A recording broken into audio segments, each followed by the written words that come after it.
Повисоките дневни температури последниот период повторно допринесоа до појава на грип и стомачни вируси, кои особено ги зафаќаат децата.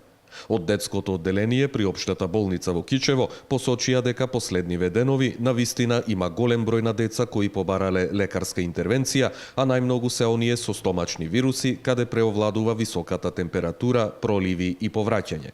Сега имаме, како да речеме, едни други симптоми кај децата. Фактички вирусот мутират. Значи во почетокот имавме најповеќе инфекции, мислам заболување на респираторниот систем, а сега значи преовладува деца со висока температура, меѓу тоа проливи и повраќање.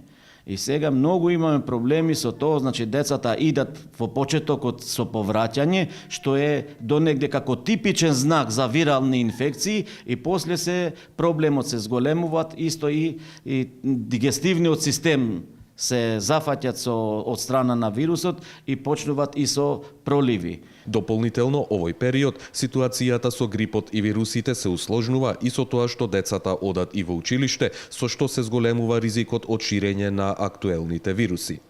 Ние им препорачуваме на родителите кога идат овде кај нас, значи деца кои имат знаци дека имат вироза, да не ги пуштат 2-3 дена до 5 дена на училиште, за да можеме на некој начин да го спречиме да не се прошири многу грипот. Значи едно дете што имат кивање, температура, кашлање и овие други симптоми кои се типични за грип и ојд на школа, стварно не е во ред, зашто многу брзо преку ден можат и другите деца да имат проблеми. Хронично болните и ризичните групи на болни во овој период се препорачува да бидат повеќе во домашни услови, да конзумираат течности и витамини, со што максимално би избегнувале контакт со лица заболени од грип.